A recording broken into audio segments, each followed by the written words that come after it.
Chelsea Football Club were robbed. Chelsea Football Club were absolutely robbed. And you know what? I don't normally do this. So when I do this, I genuinely mean it. The fact of the matter is, the Jadon Sancho foul was not a penalty. We can all agree on that. However, the first penalty for Liverpool shouldn't have stood. After I've seen this footage, it has rattled me and I needed to make this video. Furthermore, Enzo Maresca's lying to us now. Enzo, I thought we were going to have a relationship where you don't need to lie to me, man. I thought we were going to have a relationship where you openly and transparently tell us this player is not playing in my squad, this player is playing in my squad, and you're brutal with Misha. Why are you not brutal with this individual? We're going to have to talk about it. Furthermore, Nicholas Jackson, listen, they've made up their mind on you, big man. They've made up their mind on you. No matter what you do, you're never going to be good enough for them. I'm going to come here and defend Nicholas Jackson because I've had enough of Gary Neville waffling, right, saying he should be a second choice striker. On what grounds? We need to talk about that. Then we've got the comments from Enzo Maresca where he lies. Yes, he lies. He's lying to my face. I don't like it. And then he talks about the 2 goals, the penalty decision, and Reece James and Romeo Lavia coming back. So stay tuned, we have got a lot to talk about. Make sure you watch to the end. But before we get started, Bratuki, when you come into my house, what do you have to do? The first thing you have to do is take your shoes off. It's only respect. This is a no shoes household, right?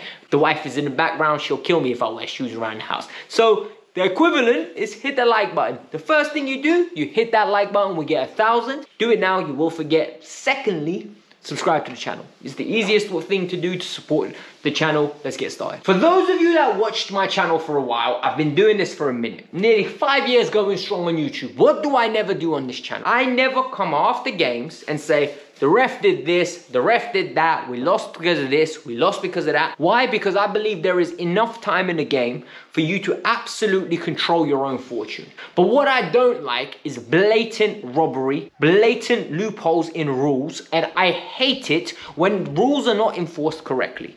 Number 1, the Jadon Sancho penalty that a lot of people are telling me is a penalty. I understand why it's not given, okay? Yes, Trent steps on him. However, his foot was landing in that area. Jadon put his foot under it, so he stepped on it. I get it, okay? You could, if it's given, I'm going to say, yeah, that's a pen. If it's not given, I'm going to say, ah, it's not a pen. Tosin not getting sent off. I thought it should have got sent off. I thought it was last man. People are saying the angle of the ball is going in that direction. Listen, 24 hours ago, Saliba was sent off for the same thing.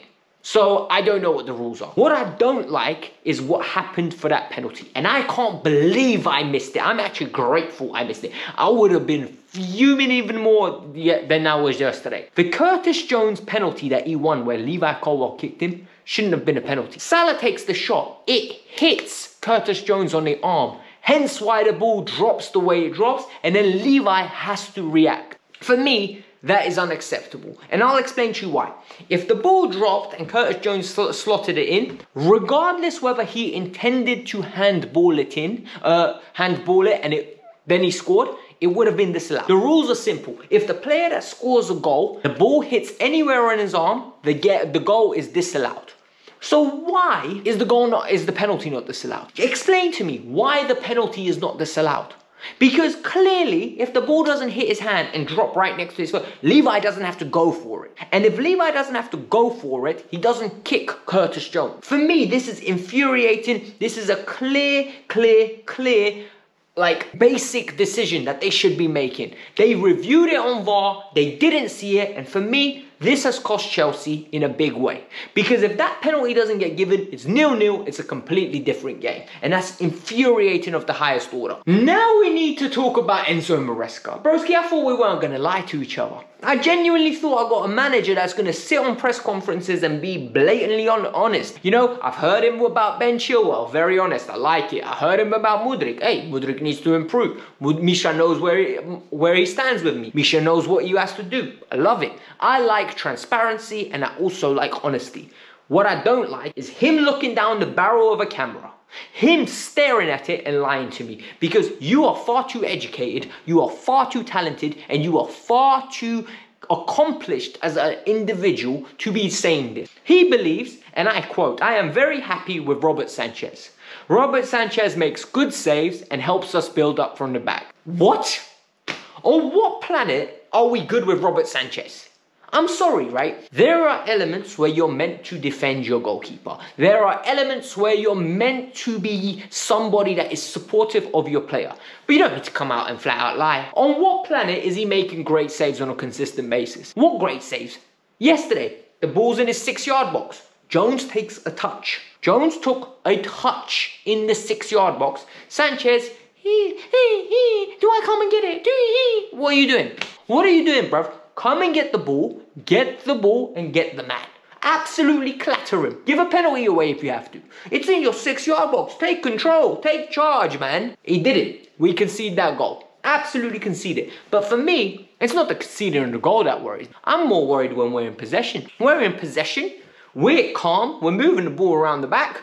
Robert Sanchez, don't worry. I'll give it to the opposition player. Hey, listen, they haven't touched the ball for 15 minutes. Let them have the ball. Hey, listen, we've just connected 13 passes. It's only right that I ruin it. Robert Sanchez, it was the worst ball-playing goalkeeper I know. I'm sorry. People, you're going to be in the comments now. You're being out of order. You're being harsh. He saved us. Guys, his job is to save shots. So when he has games like Bournemouth and Nottingham Forest, they're not bonuses. He's paid to have those games. What he's not paid for is to consistently give the ball away. The Cody Gakpo chance yesterday, that should happen once every 4 or 5 games, every 6, 7 games. It happens on a weekly basis, man. Just 2 weeks ago, he gave the ball away to Brighton and I think Belima scored the goal. Yesterday, Cody Gakpo spared him of his blushes, because he absolutely flicked the ball up and it went straight, luckily, into his hands. We need to get a better keeper, or Jurgensen needs to be given a chance. I'm sorry. If Jurgensen is not playing on Thursday because he's injured, I understand. But once he's fit, he needs to be given a chance. Sanchez does not fill me with any confidence. I'm sorry. Now I need to rant about Mr. Gary Neville. Gary Neville is absolutely hilarious because what I don't like about this, right? What we have as a football community, ex-pros, fans, content creators, we have something called confirmation bias. So the minute we make an observation on something, a lot of us struggle to go back and take some steps back and say, you know what? I was wrong here. Gary Neville evidently is one of those people, because what he said makes me laugh.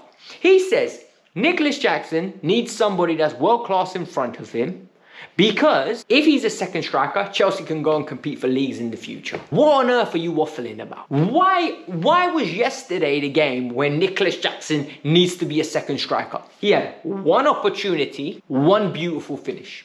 Went through one-on-one, slotted it perfectly, and we were 1-1 in the game. Why is Nicholas Jackson getting this commentary yesterday?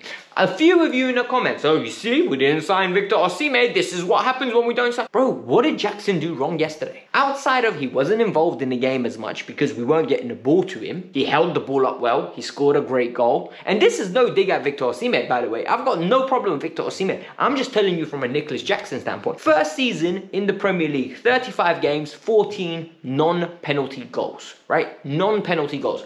Give him Jackson, Palmer's 11 penalties and we'll say he scores 8 out of 11. All of a sudden, he's on 22 goals. And everybody's talking about him in a completely different light. This season, 8 games, 5 goals. 5 non-penalty goals. And he's on trajectory, if he plays all 38 games, to score somewhere in and around 23, 24 goals. 23, 24 goals. And then when he does that, I promise you, the narrative will still be, yeah, but Chelsea need a better striker. He's missing something. He's missing so many chances. This is a good striker. Leave him alone. Genuinely, he is not the problem. He does everything that you need a number 9 to do. Link up play, runs the channels, strong at holding the ball up, decent finisher.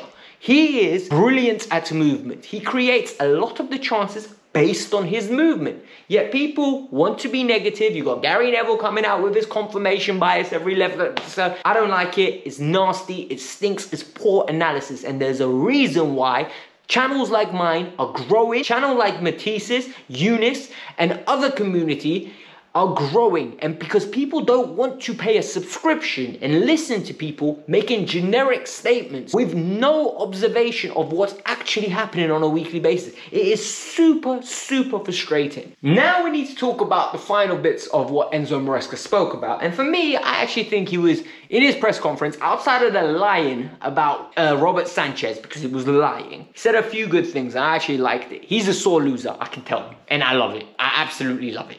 I don't like people that like to lose. I don't like the people that are okay with losing. If you're okay with losing, I've spotted a loser. You need to be upset when you lose. I'm not saying like fold your arms, throw a tantrum, nah, but you can't be happy when you lose in something. And he said, look, we done a good performance, but we don't like, it's not good enough. We don't like to lose. The performance was okay. We came here, we imposed ourselves, but we didn't want to lose. I agree with him, 100% agree with him. He also said, it's difficult to win, especially when the crowd impacts decisions. The penalties, he said, in his opinion, sometimes they go your way, sometimes they don't. He's trying to avoid a fine, but you know what he just said there. The crowd influences decisions clearly. And I'm telling you now, the fact of the matter is, that handball was not reviewed properly. And that absolutely annoys me. It annoys the life out of me, the fact that that handball happened, and if he scored, it would have been ruled out. But because it's a penalty, which is a 0.7 XG chance, nope, don't worry, it's still given. Frustrating as hell, because I promise you, if it was Colwell stepping on Salah the way Trent stepped on Sancho, they would have given it. Because the fans would have demanded it and the ref would have caved. Then he spoke about the 2 goals. He said one was a penalty, and the second one, we've avoided 5 or 6 of those. I didn't like that statement, because the idea that we avoided it means, well, we've defended it well. I don't think we defended that goal well. I think Toussaint's positioning was wrong. I think James has to go with the runner, or a midfielder has to track Curtis Jones. I've heard the argument that Salah's ball was amazing, Jones's run was amazing. It just was 2 amazing things coming together. For me, Sanchez has to do better there. If James isn't tracking his runner, if Lavia or Caicedo aren't tracking their runner, you need to do more there, man. Sanchez has to do more there. But it is what it is. And finally, he also spoke about Lavia and James. He said 55 minutes was the max. That's what they played. They weren't going to play anymore, and I love it. Honestly, this is what we need to do. We need to be very regimented with those 2. The levels in them is amazing. But this was the Kavkas View. I hope you lot enjoyed it. If you want to go and watch my review and my full analysis straight after the game, where I go into the good, the bad, and the downright ugly in great detail. Genuinely great detail. It's right here. Go check it out. Let me know your thoughts. And peace out. I'm out. Have a lovely day. Go over there. See you in 2 seconds.